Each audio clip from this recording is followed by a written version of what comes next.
So this is my great pleasure to be with Stanley Krippner, Dr. Stanley Krippner, someone who is very famous around the world in terms of psychology, parapsychology, human development, dreams, and many other things. It's a pleasure for me to be with you, Stanley, again, not just as your friend, but as your colleague in psychology somehow. And I was thinking about the Native Americans because you have a very special interest in the Native Americans. And as you know, I'm very into NLP, neuro-linguistic programming, and NLP is about modeling. And I was thinking, what can we learn from the Native Americans in terms of what we can use from them that we can use for our health and life quality? What are your thoughts about it? Grand plaisir par me também. I think that Native Americans can teach us a number of things. But first of all, it's important to realize that in history, Native Americans in the United States represented close to 300 different tribes, major tribes, several minor tribes. So it's very hard to come up with one statement that covers all of the Native American wisdom and even all of the Native American superstitions. One thing that they have in common, however, was taking good care of the land.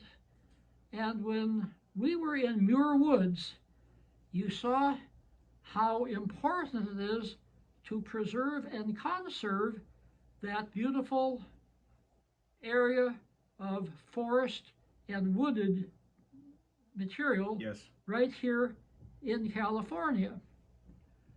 Now, Native Americans didn't have to set land aside. They considered all the land were saving. All the land was sacred.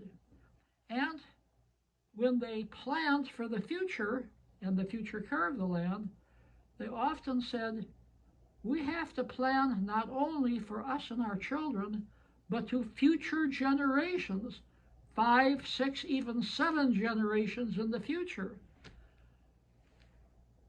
The Western world didn't catch on to that importance for centuries.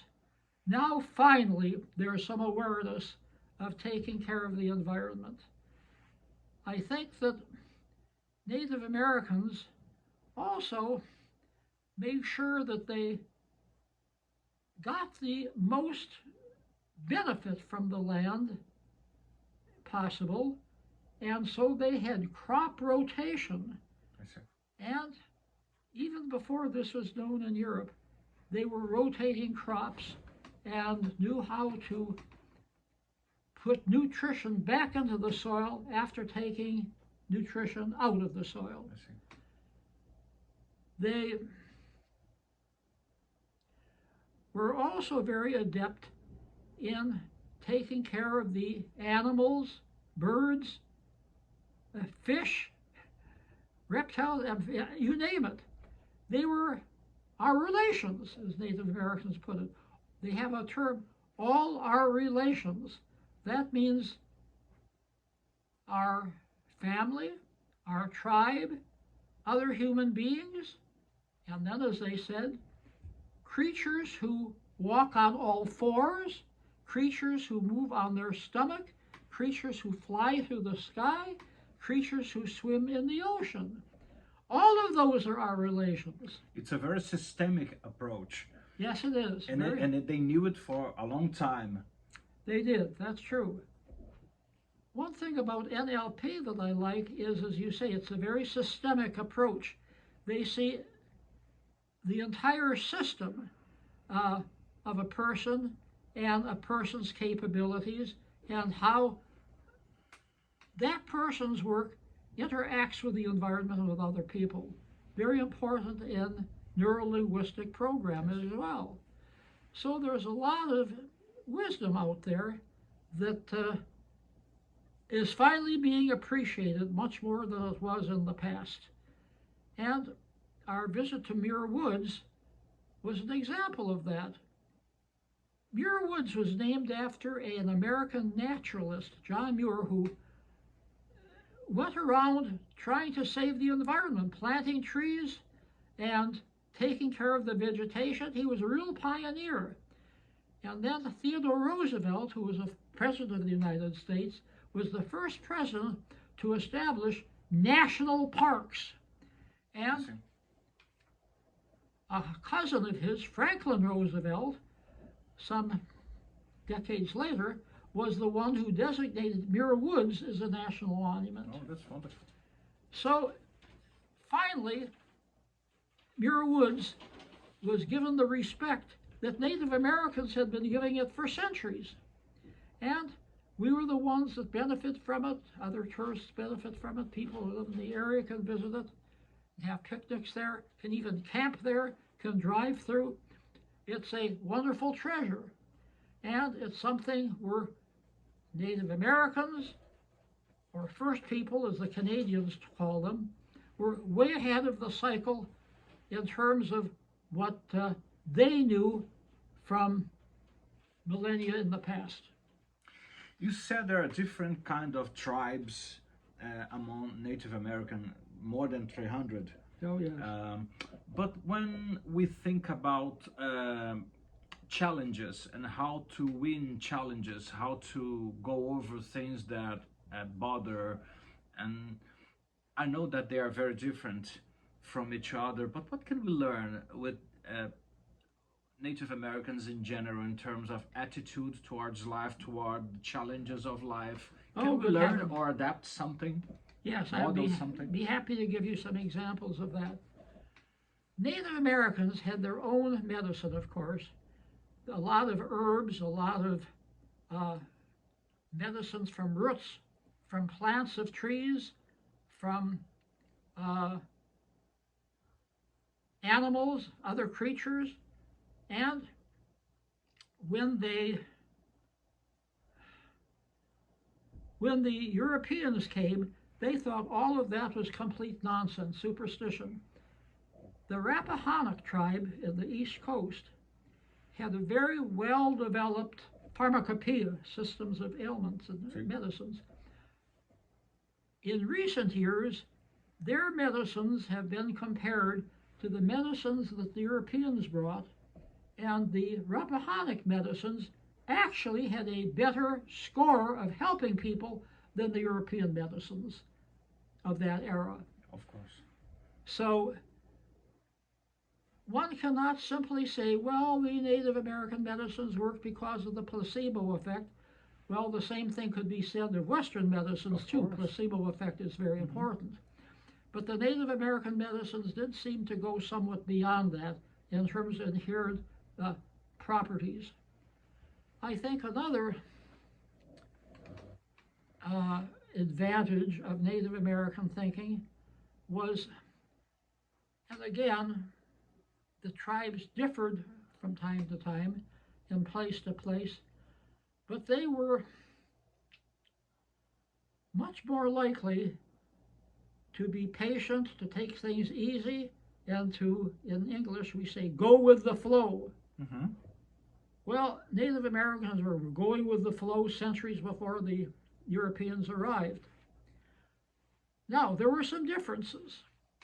And one difference was in the way that they treated non-binary people, people who did not identify as male or female. Oh. Today we would call them transgender people in English. Oh my God. But Native Americans were aware of them centuries earlier. And some of the Native American tribes gave them a third gender status and had names for them, different from tribe to tribe, but treated them as if they were their own gender.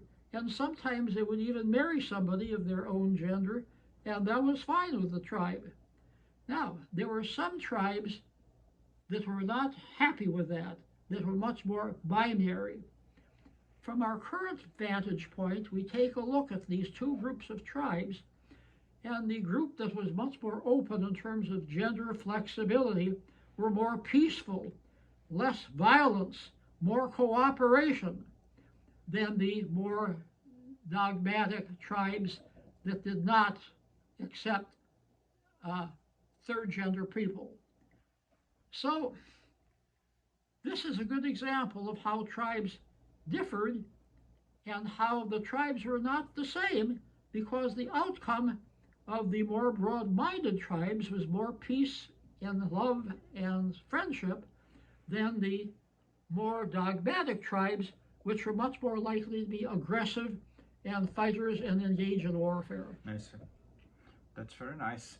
And how would they deal with, I don't know, even if they had depression or bad moments in life in general, how do they deal? How do they approach it? I know there are lots of tribes, but in general, what is your impression about how they would approach it, and what can we learn with that? Well, again, this was the work of the shaman, the medicine man, the medicine women, and they would have their own innovative way to deal with people who are depressed. And again, some of the approaches were very unique. Some of them were just making common sense. Sometimes they would think that a negative spirit had taken them over. So they would do rituals and get rid of the negative entity, the negative spirit. A good example would be the Navajo people, and they actually worked with mentally ill people and also physically ill people. Native Americans didn't make a difference between mental illness and physical illness, of course. They would design a sand painting right on the sand, colorful sand, different elements from nature, little plants and little stones, making a very, very beautiful mandala. And they would put the sick person inside, and then the shaman would recite a poem based on the problem that the patient had. There was one poem called The Beauty Way, another one called The Friendship Way, another one called The Blessing Way. All of these had specific functions in terms of helping out the patient who is in the middle of the circle. When you say way, it suggests a path or something to be so that people can think about or follow, perhaps. Oh, good heavens, yes, yes. It left them with something to think about, so the session wasn't over when the circle was then destroyed. They destroyed the circle because you never would want to use the same sand painting twice for different people. I remember Milton Erickson and the metaphors. Yes. He used lots of metaphors, and somehow they did something similar. They would tell stories and bring other things so that people could think about and reflect upon that. You're absolutely right. Of course, as you know, I knew Milton Erickson. Yeah. I went to many of his seminars. What was your impression about Milton Well, Erickson? he was, many people have called him a modern-day shaman because he was so attentive, so ingenious, and he would tell healing stories. And the healing stories would pull upon the immune system and the responses of his patients, and more often than not, they would get well. And he rarely used the word hypnosis, but of course what he was doing was filled with metaphors and similes and symbolism, and he had it all worked out beautifully, and he would vary it from patient to patient. Milton Erickson is a good example of a link between Western psychotherapy and Native American shamanism, absolutely. That's wonderful. There are so many things about human beings that make us very special. I'd like to thank very much Stanley, Dr. Krippner, for this little chat. Here we are talking from San Rafael in California, and it's a pleasure to be here with you. Thank you again for sharing all this wisdom and knowledge with us. There are lots of people who enjoy when I grab you sometimes for this kind of chats, and lots of people see the videos and like very much. I hope they will like this one as well. Thank you, Stanley. Muito obrigado, um grande prazer para mim também. Thank you. Okay.